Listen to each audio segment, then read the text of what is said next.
Salut à tous et bienvenue pour un nouveau crime et disparition. Aujourd'hui, je vous raconte l'histoire de Sylvie Beauvais qui a disparu en 1984 dans le canton de Neuchâtel. Elle fait partie de la trop longue liste des enfants disparus dans les années 80.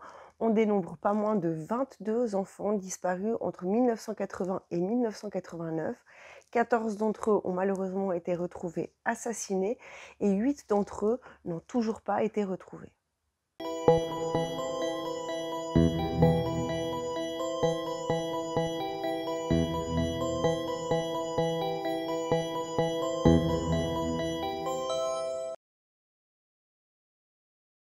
Il est 19h30 ce jeudi 23 mai lorsqu'un camarade et Sylvie Beauvais s'amusent aux alentours du centre où ils sont hébergés. Les deux enfants sont sous la surveillance d'une éducatrice et ils sont en train de faire le chemin qui les ramène vers le bâtiment principal. C'est à ce moment-là que le jeune garçon repère une couverture qui se trouve sur le bord de la route et il demande à l'éducatrice si celle-ci peut l'aider à plier et à récupérer la couverture. L'éducatrice se souvient avoir vu à ce moment-là Sylvie qui joue avec le chien de la ferme voisine et en fait elle est en train de lui jeter un bâton. Elle se retourne donc dos à Sylvie pour aider le jeune garçon à récupérer cette couverture qui se trouve au bord de la route. Elle dira ensuite que cette opération prend tout au plus 30 secondes à 1 minute. Lorsqu'elle se retourne, elle ne retrouve plus Sylvie Beauvais. Elle ne la voit plus, la petite a disparu. Le bâtiment principal du centre où sont hébergés ces enfants se trouve à quelques dizaines de mètres. L'éducatrice pense donc que la petite est retournée au centre éducatif. Elle va donc faire le chemin vers le centre qui se trouve, comme je l'ai dit, à une dizaine de mètres. Arrivant sur place, les lieux communs vont être fouillés, en tout cas rapidement fouillés, et très vite on va se rendre compte que Sylvie n'est pas dans le bâtiment. C'est à peu près vers cet instant que la police va être avertie parce que la nuit va bientôt tomber et on s'inquiète pour Sylvie Beauvais qui est une enfant de 12 ans mais qui est une enfant handicapée moteur cérébral et qui ne peut être toute seule et livrée à elle-même.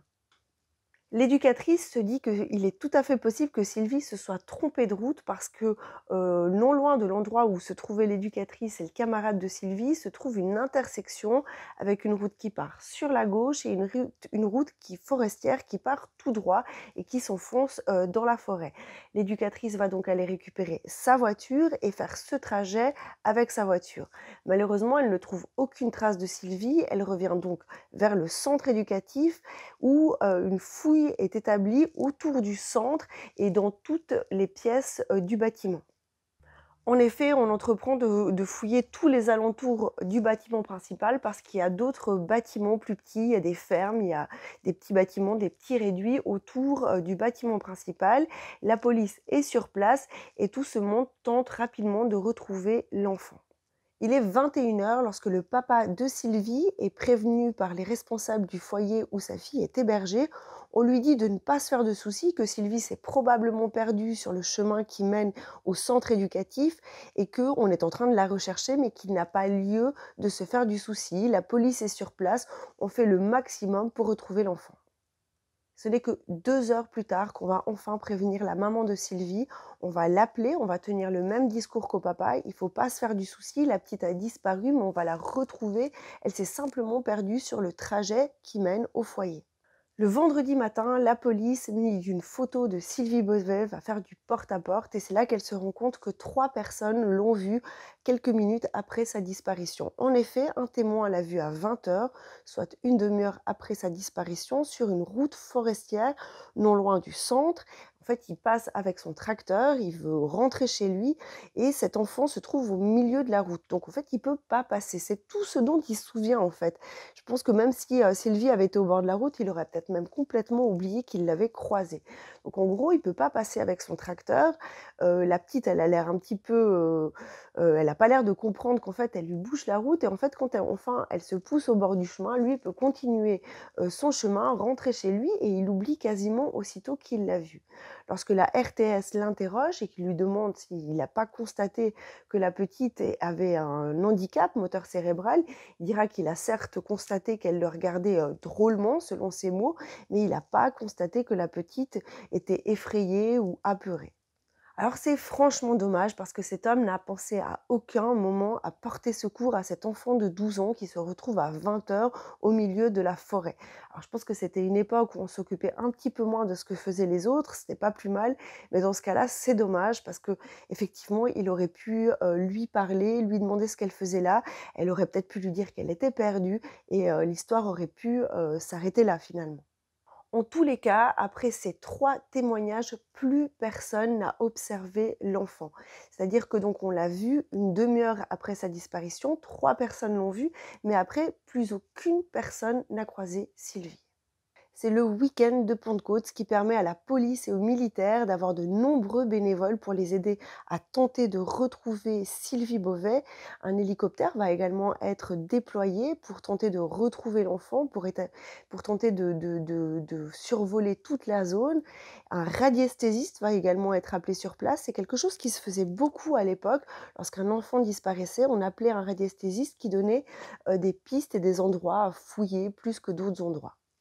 Toutes ces recherches, quand bien même elles ont été importantes, hein, je vous rappelle que c'est le week-end de Pentecôte, plus de 250 bénévoles se sont mobilisés pour tenter de retrouver l'enfant, mais on ne va rien retrouver, pas un vêtement, pas une trace de la petite.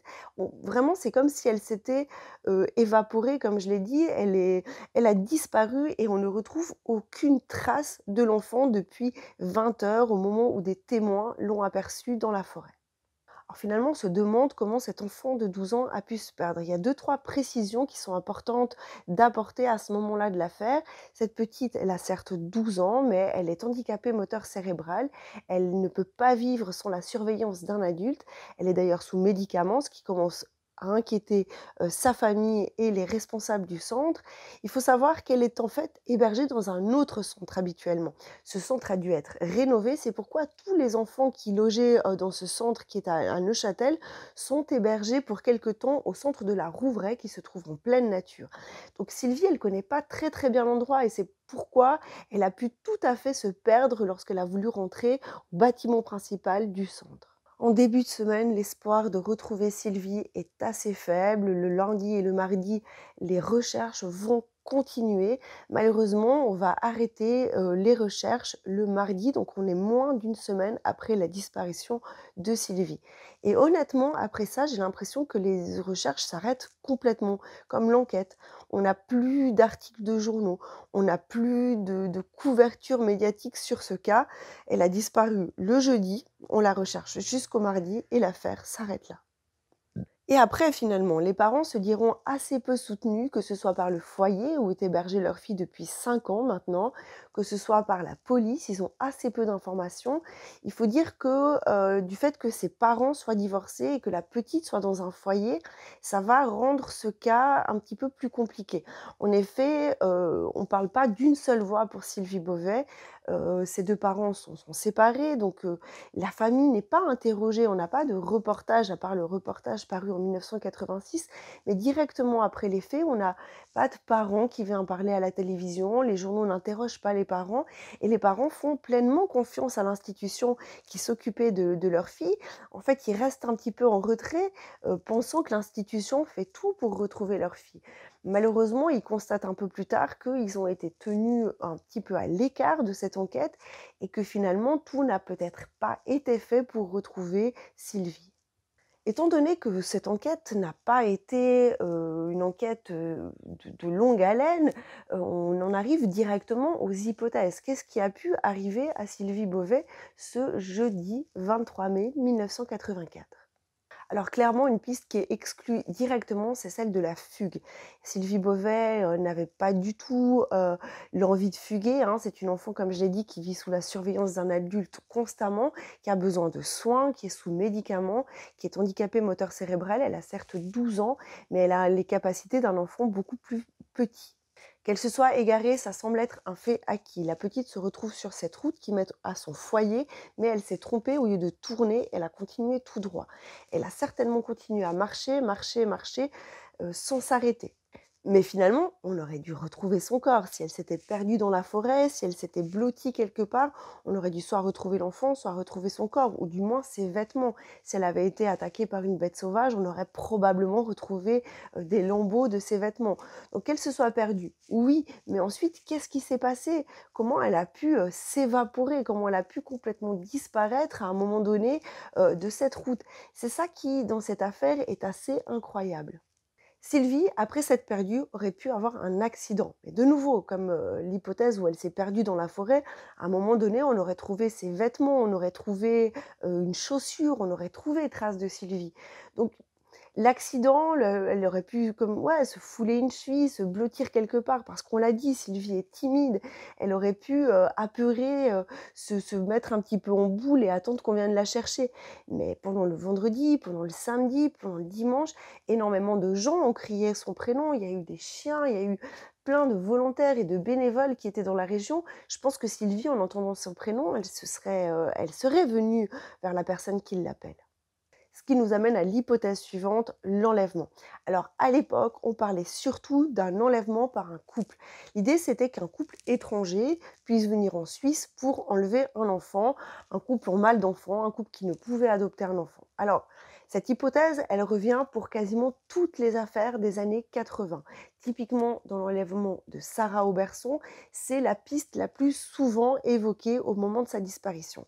Cela dit, moi, j'ai trouvé aucun précédent en Europe d'un couple, en tout cas en Suisse, qui viendrait pour enlever un enfant et en faire son propre enfant. Je vous rappelle que Sylvie, elle a 12 ans, donc c'est pas un enfant qui a quelques mois et qui pourrait oublier sa vie passée.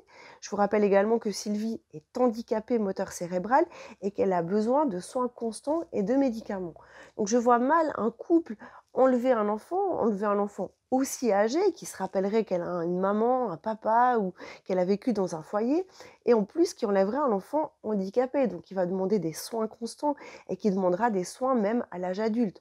Donc cette théorie-là, elle me semble un petit peu tirée par les cheveux. Je pense que quelqu'un de mal intentionné qui habite aux alentours ou qui vit dans la région aurait pu tomber sur Sylvie Beauvais. On sait que 3 témoins l'ont vue une demi-heure après sa disparition, donc ça fait quand même beaucoup de monde. Quelqu'un d'autre aurait pu l'avoir, une quatrième personne qui s'est jamais dénoncée, qui a jamais rapporté ça à la police et qui l'aurait enlevé pour lui faire subir des attouchements ou pire, un viol, et qui l'aurait ensuite assassiné et qui se serait débarrassé du corps. J'ai l'impression que autour de ça, l'enquête n'a pas été tellement menée. En tous les cas, dans les journaux, dans les archives que j'ai retrouvées, dans le reportage que j'ai vu, à aucun moment on évoque un sadique sexuel et ou même quelqu'un de mal intentionné. J'ai pas l'impression que la police se soit intéressée, par exemple, aux anciens violeurs, aux pédophiles qui habitent pas très loin de l'endroit où elle a disparu. En tous les cas, ça me semble pas saugrenu que l'enfant ait pu tomber sur quelqu'un qui se baladait et qui a décidé de lui faire du mal avant de se débarrasser de son corps. Mais en juin 84, c'est Salvatore Marino qui disparaît de Chipis en Valais et en septembre 85, c'est Sarah Auberson qui disparaît en Valais également de Saxon. Donc ça fait beaucoup d'enfants qui disparaissent dans une zone géographique assez étroite. Je pense qu'au jour d'aujourd'hui, on ne parlerait pas d'enlèvement par un couple, on ne parlerait pas d'enfants perdus, mais on parlerait d'un prédateur sexuel qui s'attaque à des enfants. Cette affaire qui n'a jamais rebondi a tout de même été brièvement évoquée en 1995 lorsque Werner Ferrari a été arrêté. Je vous le rappelle, Werner Ferrari a été appréhendé pour l'assassinat de 5 enfants en Suisse. On a pensé qu'il pouvait être lié à la disparition de Sylvie Beauvais, mais à d'autres disparitions comme celle de Sarah Auberson par exemple. Mais on n'a jamais pu relier ces disparitions à Werner Ferrari. Il y a également un autre rebondissement ou vague rebondissement en 2004 lorsque la police arrête Fourniret. À ce moment-là, la police suisse se demande si Fourniret ne pourrait pas être mêlé aux disparitions qui ont eu lieu dans les années 80 en Suisse. Selon les derniers avancements de l'enquête autour de Fourniret, on sait qu'il y a des ADN non identifiés qui ont été retrouvés dans ces affaires, donc cette piste-là n'est pas complètement close. Il y a également Urs Hans von Arx, cet homme qui s'était donné la mort après la disparition et l'assassinat de Ilenia. Cet homme, on n'a jamais vraiment su si Ilenia était sa seule victime. On sait qu'il a passé les années 80 en Suisse, on sait qu'on en sait assez peu sur les années 80 de Urs Hans von Arx, et on s'est toujours posé la question si cet homme n'avait pas fait d'autres victimes. Et finalement, Sylvie Beauvais pourrait être l'une d'entre elles. Mais finalement, il n'est pas impossible qu'un autre prédateur sexuel ait sévi durant ces années-là et n'ait pas encore été appréhendé. Et je vous rappelle, il y a pas moins de 8 enfants qui n'ont jamais été retrouvés en Suisse entre 80 et 89. Je voulais revenir un tout petit peu sur l'enquête. Comme vous le savez, je base mes vidéos sur les archives que je retrouve autour des cas que j'évoque. Et dans ce cas-là, j'ai pas retrouvé grand-chose au sujet de l'enquête. On dirait vraiment que la petite disparaît le jeudi, les recherches se terminent le mardi et l'enquête se termine en même temps que les recherches. J'ai l'impression qu'on n'a pas vraiment ratissé les alentours. Alors, je dis pas pour retrouver l'enfant, ça c'est clair, on a fait des battues, il y a eu un hélico, il y a eu des militaires, il y a eu des bénévoles. Mais j'ai l'impression qu'on ne s'est pas du tout posé la question d'un éventuel prédateur, d'une éventuelle rencontre malheureuse. On ne s'est pas du tout demandé s'il y avait des pédophiles, des violeurs qui habitaient dans la région et qui auraient pu tomber sur la petite par hasard. J'ai vraiment l'impression qu'on s'est concentré sur la petite s'est perdue, ok, ou la petite s'est fait enlever par un couple en recherche d'enfants. Mais de nouveau, si la petite avait été enlevée par un couple à 12 ans, je pense qu'elle se serait à un moment donné manifestée. Donc c'est quand même une enquête qui a été, je pense, faussée dès le début. L'idée qu'elle se soit perdue, ben, c'est juste. Mais je pense que le fait qu'on se soit dit elle est perdue a faussé les premiers jours d'enquête. Et malheureusement, je pense qu'on a perdu l'occasion de la retrouver. Il y a également les témoins qui ont vu Sylvie. Je trouve que 3 personnes qui croisent cet enfant de 12 ans dans la forêt et qui s'interrogent pas plus de ce qu'elle fout là à 20h, un jour de semaine dans la forêt, ça me semble quand même assez étrange. Bon, OK, mais j'ai l'impression que la police s'est pas beaucoup intéressée à ces témoins, aux autres personnes qui auraient pu la voir, aux maisons qui se trouvaient peut-être, sur son trajet.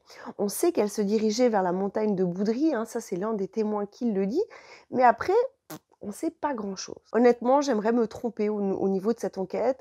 J'aimerais que finalement, il y ait beaucoup plus de choses qui aient été faites, mais que ça n'a pas été rapporté dans les journaux. Parce que c'est vrai qu'on a l'impression que Sylvie n'a pas eu toutes les chances d'être retrouvée, et ou l'assassin de Sylvie, parce qu'ils sont quand même alors pas certain qu'elle ait été assassinée, mais il semble assez certain au jour d'aujourd'hui que cette petite est décédée. Mais il me semble qu'on n'a pas fait le maximum pour savoir comment elle est décédée, comment finalement elle a passé les derniers instants de sa vie. Je veux revenir également sur le traitement médiatique. Comme je vous l'ai dit, les parents de Sylvie sont divorcés, elle vit dans un foyer, ce qui fait à mon sens que cette affaire a été traité assez légèrement également dans les journaux. On a eu quelques articles le surlendemain plutôt de sa disparition et au début de semaine après sa disparition, mais après pratiquement plus rien, plus grand-chose. On évoque sa disparition, je crois, 6 mois après pour l'anniversaire de sa disparition. Sa disparition est à nouveau évoquée lors de la disparition de Sarah Auberson, qui elle a été beaucoup plus médiatisée. Ce que je veux dire aussi, c'est que les affaires de disparition, plus elles sont anciennes, moins elles sont médiatisées. Les affaires qui ont eu lieu dans les années 70 ont été quasi pas médiatisées. C'est quelque chose d'assez récent.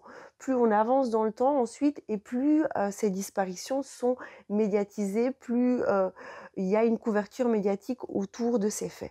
Honnêtement, je pense que si Sylvie Beauvais disparaissait aujourd'hui, les recherches et le traitement médiatique seraient complètement différents. Déjà, je pense qu'assez rapidement, on penserait à un prédateur sexuel, on penserait à une personne mal intentionnée. Je pense également qu'assez rapidement, la police s'intéresserait aux personnes qui sont susceptibles d'avoir fait du mal à Sylvie, des potentiels violeurs, des gens qui ont déjà abusé d'enfants et qui habitent pas très loin de l'endroit. Je pense vraiment qu'aujourd'hui, on agirait différemment en cas de disparition et en cas de multiples disparitions comme dans l'année 84 et 85 en Suisse. Et aujourd'hui, finalement, ben, je ne sais pas vous dire si cette enquête est toujours ouverte auprès de la police. Je ne sais pas vous dire si, à part les parents de Sylvie, quelqu'un la recherche toujours. On dirait que cette enquête est au point mort et il n'y a pas un énorme espoir qu'on sache un jour ce qui est arrivé à Sylvie Beauvais, à moins qu'on mette la main sur un prédateur sexuel qui sévissait en Suisse dans les années 80. Mais honnêtement, l'espoir est assez mince. Voilà, c'est tout pour l'affaire Sylvie Beauvais. N'hésitez pas à me dire en commentaire si vous avez déjà entendu parler d'une affaire où un couple enlève un enfant pour se l'approprier. J'ai pas retrouvé de précédent en Europe, mais n'hésitez pas à me donner vos affaires en commentaire. Voilà, encore une fois, merci de m'avoir suivi, merci pour votre patience. Je sais que j'ai mis passablement de temps à tourner cette nouvelle vidéo. J'espère vous retrouver tout bientôt pour un nouveau crime et disparition. D'ici là, prenez soin de vous et à tout bientôt. Salut!